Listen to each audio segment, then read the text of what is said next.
education quality need not suffer with less number of school days. So long as teachers make the adjustments, the students or pupils will follow accordingly.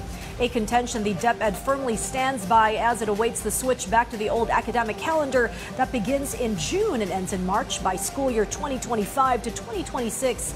As we hear more from our Kenneth Paciente.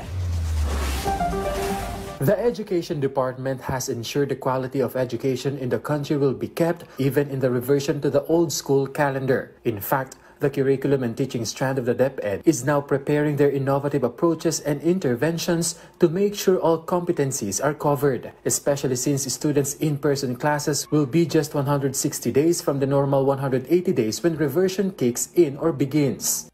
To make sure na hindi madadagdagan o magkakaroon pa ng additional learning loss kapag nag-shorten tayo ng ating school year. The DepEd earlier wrote to President Ferdinand R. Marcos Jr. for the aggressive reversion of the school calendar. In a recent interview of the President, he said he wishes it to be implemented next year. So according to the DepEd, the current school year will end on May 31, and school year 2024 to 2025 will next open on July 29. The possibility of next academic year ending by March 31, 2025 is being considered to be able to start the 2025 to 2026 school year on June 25.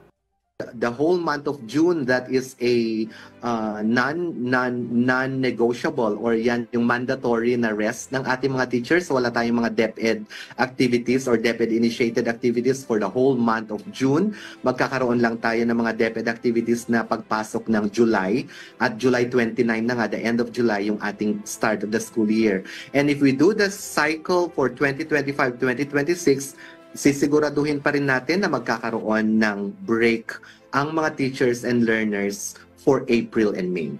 And since the end of the school year is approaching, the DepEd again reminded to make moving up ceremonies and graduation simple but meaningful. Solicitation of contributions from parents and students is also prohibited. Yan naman ay tutustusan ng ating school MOE, nakapaloob yan sa budget ng ating mga eskwelahan. The DepEd also noted that year-end activities shall be conducted at indoor venues. But if the school does not have indoor spaces like covered court, time should be adjusted instead. Kailangan hindi sila magdaos ng mga closing exercises from 10 o'clock up to 3 to 3:30 dahil yan yung kasagsagan ng init ng sikat ng araw. So, pwede sila ng mga 6 to 10, 7 to 10, and then they'll do the 3:30 to 6 o'clock or 3:30 to 7 o'clock in the afternoon para lang ma-ensure natin na hindi sila masyadong maapektuhan ng init ng panahon.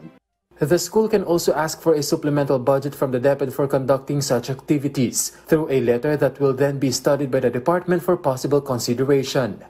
Kenneth Paciente from the National TV for a new and better Philippines.